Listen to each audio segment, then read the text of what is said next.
Astaghfirullahaladzim. Astaghfirullahaladzim. Alladzi la ilaha illa huwal hayyul qayyum wa atubu ilaih. Allahumma arinal haqqa haqqan warzuqna ittiba'ah wa arinal batila batila warzuqna ijtinabah. Allahumma la sahla illa ma ja'altahu sahla wa anta taj'alul huzna idza syi'ta sahla. Assalamualaikum warahmatullahi wabarakatuh. Waalaikumsalam warahmatullahi wabarakatuh. Alhamdulillahi rabbil alamin. Wassalatu wassalamu ala asyrafil anbiya'i wal mursalin Sayyidina wa maulana Muhammadin wa ala alihi wa ashabihi rasulillahi ajma'in. Amma ba'du. Subhanaka la ilma lana illa ma 'allamtana innaka antal alimul hakim. La haula wa la quwwata illa billahil aliyyil azim. Qala Allah ta'ala fil Qur'anil azim. A'udzu billahi minasy syaithanir rajim. Bismillahirrahmanirrahim. Ya ayyuhalladzina amanu taqullaha wal tanzur nafsum ma qaddamat lighad wattaqullaha innallaha khabirum bima ta'malun. Shadaqallahul azim.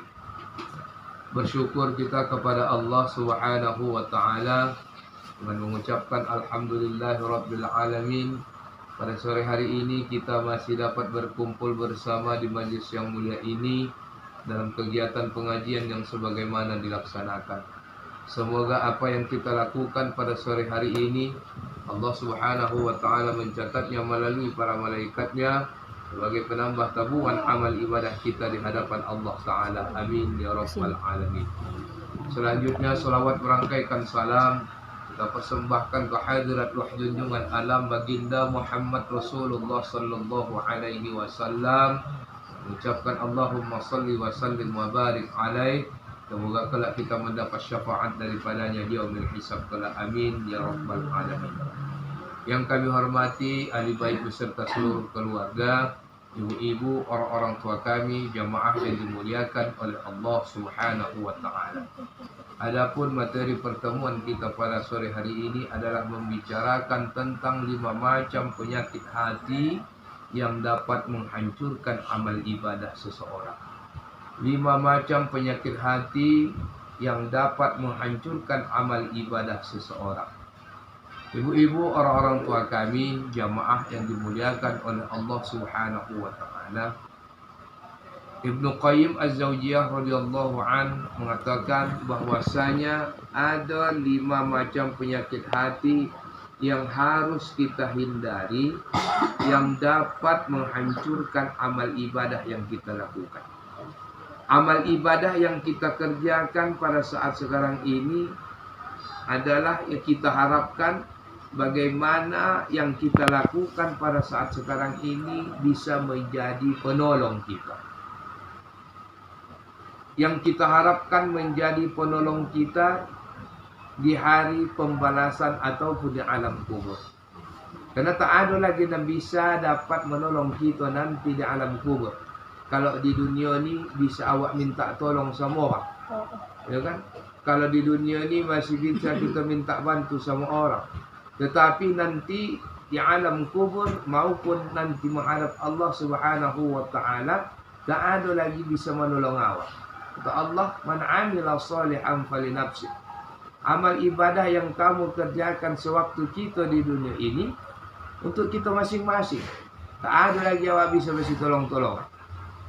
Maka oleh karena itu, di saat amal ibadah ini, saat sekarang ini kita butuhkan nanti tatkala menghadap Allah Ta'ala, amal ibadah yang kita kerjakan ini jangan sampai rusak, jangan sampai tidak diterima, jangan sampai kita menjadi orang yang bangkrut nanti di hadapan Allah. Orang yang bangkrut itu di hadapan Allah Ta'ala sewaktu di dunia dia rajin ibadah, rajin puasa, rajin sedekah, rajin solat, pernah berangkat ke Mekah, umrah ataupun haji. Namun manakala kita mempunyai penyakit hati, itu dapat merusak amal ibadah yang kita kerjakan. Maka diingatkan Ibnu Qayyim Az-Zawjiyah radhiyallahu an, beliau mengatakan ada 5 macam penyakit hati yang harus kita hindari. Pokoknya amal ibadah yang kita kerjakan dulu harus kita kawal. Ya kan, harus kita kawal supaya apa? Supaya bernilai pahala di hadapan Allah Subhanahu wa taala. Lalu apa yang dapat merusak amal ibadah kita itu? Yang pertama kata Ibnu Qayyim Az-Zawjiyah adalah sifat sombong. Sifat sombong ini harus kita hancurkan dalam diri kita.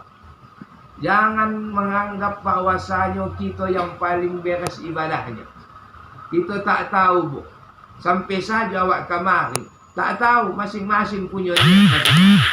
Yang tahu niat itu adalah Allah. Yang tahu niat kita itu adalah malaikat. Awak anggap bahwasanya amal ibadah kita itu nan beres, belum tentu di hadapan Allah Ta'ala. Maka jangan kita menyombongkan diri. Tak ada yang tahu amal ibadah nan mana yang sempurna atau yang beres di hadapan Allah Subhanahu wa taala. Maka sifat sombong ini harus kita hindari. Karena sesungguhnya sifat sombong ini adalah sifatnya orang-orang yang tidak beriman kepada Allah. Termasuk sifat Fir'aun. Fir'aun itu sombong. Sampai-sampai karena dia bahwasanya dia merasa yang paling kayanya, merasa hebatnya, sampai dia sanggup mengatakan bahwasanya diri dia adalah Tuhan. Akhirnya dengan kesombongannya itu dihancurkan oleh Allah Subhanahu wa taala, termasuk pengikut-pengikutnya. Begitu juga dengan Qarun yang tidak bersyukur kepada Allah, menganggap bahwasanya dia yang paling kayanya, dia yang paling hebatnya, dihancurkan oleh Allah Subhanahu wa taala. Iblis, syaitan, laknatullah. Sampai-sampai menganggap bahwasanya dia yang paling hebat. Maka tatkala tatkala Allah Subhanahu wa taala menciptakan yang namanya Adam alaihissalam, diperintahkan untuk tunduk kepada Adam. Malaikat tunduk kepada Adam. Tetapi iblis seondak tunduk kepada Adam. Kenapa? Menganggap bahwasanya dirinya yang lebih sempurna, dirinya yang lebih paten, dirinya yang lebih mulia di hadapan Allah Ta'ala. Karena dianggapnya Adam itu terbuat dari seripati tanah, sedangkan dia terbuat dari api, cahaya api. Makanya dia ingatkan Allah, wa in qala rabbuka lil malaikati isjudu li Adam fasajadu illa iblis aba wastakbar wa kana minal kafirin. Diperintahkan, wa in qala rabbuka lil malaikati isjudu, malaikat bersujud kepada Adam, illa iblis, kecuali iblis. Aba wastakbar wa kana minal kafirin. Sesungguhnya iblis itu adalah sangat ingkar kepada Tuhannya.